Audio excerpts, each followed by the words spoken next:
Myers, Cindy Lynn Vanier, candidate for Fort Myers City Council, coming to you live from what had been an area that was underwater here during Hurricane Helene earlier this week.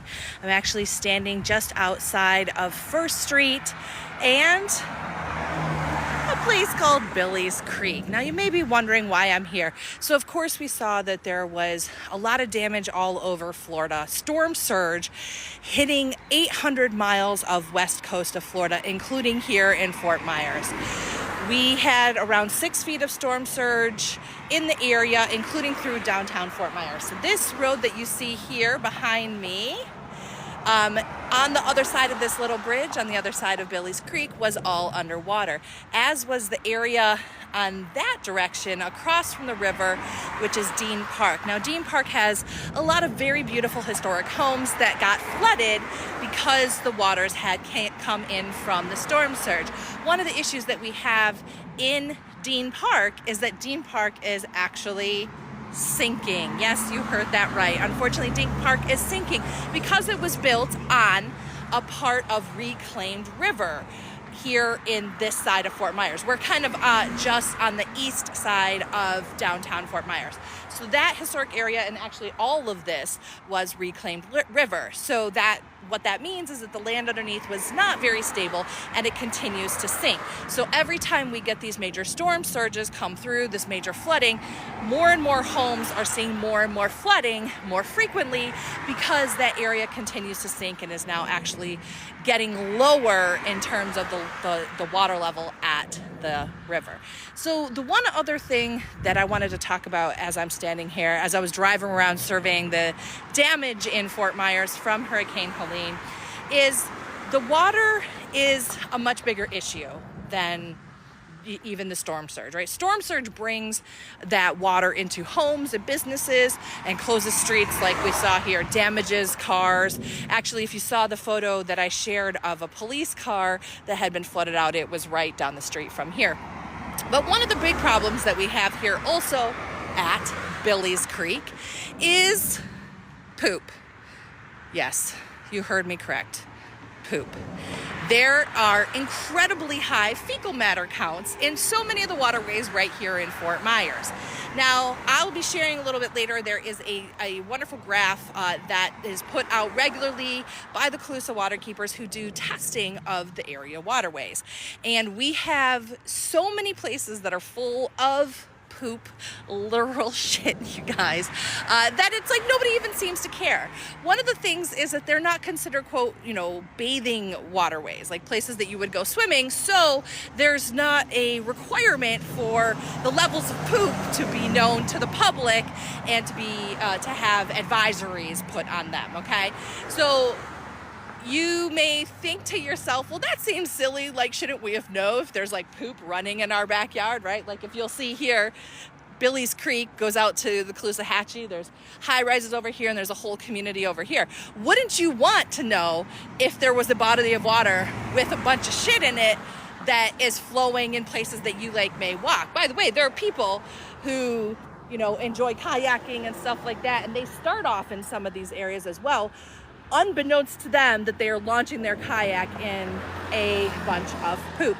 So I just pulled up those numbers, and right here Billy's Creek is one of the highest in the area.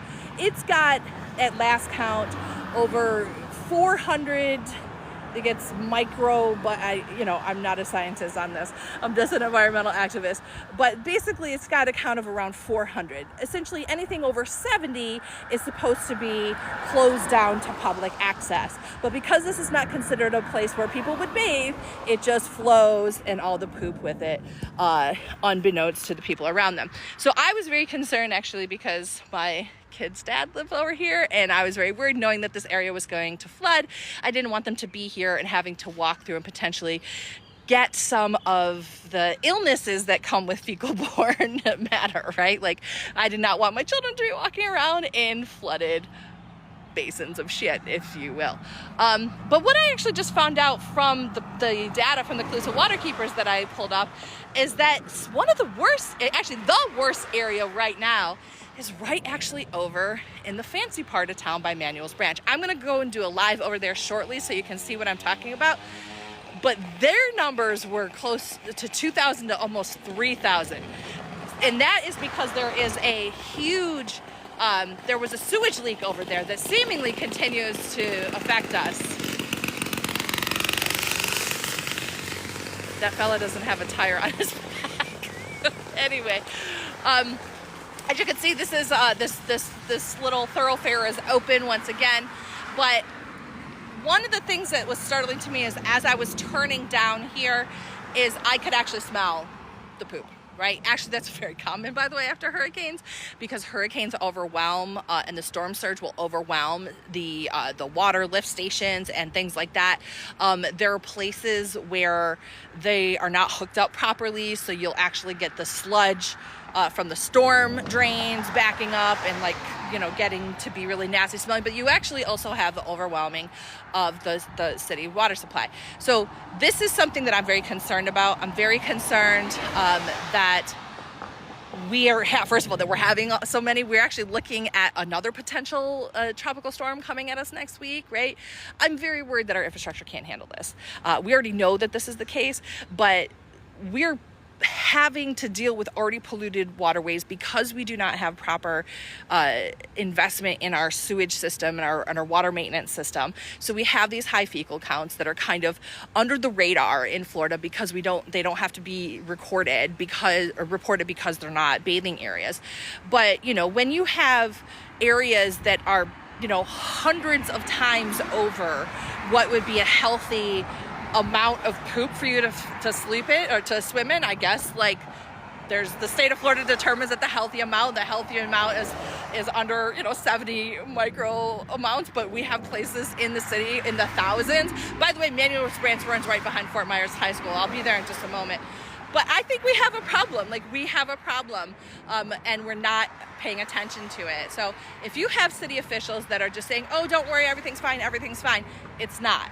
And we have to pay attention to these things. We have to pay attention to the quality of our water. We cannot just have areas full of poop running through residential neighborhoods. That is unacceptable to me. And it's one of the reasons why I'm running for city council in Fort Myers, because we need to talk about these things. I am not of the belief that everything is just A-okay because we put fancy bricks in front of my mansion. Okay, I don't have a mansion and I don't have fancy bricks, but I'll tell you what, the sitting council member does, and that's part of the problem here. So thanks everybody for joining and listening to me rant about how I feel that we shouldn't have poop running through our streets in Fort Myers and how I'm going to do something about that. Thanks so much, and we'll see you for another rant very soon. Bye-bye.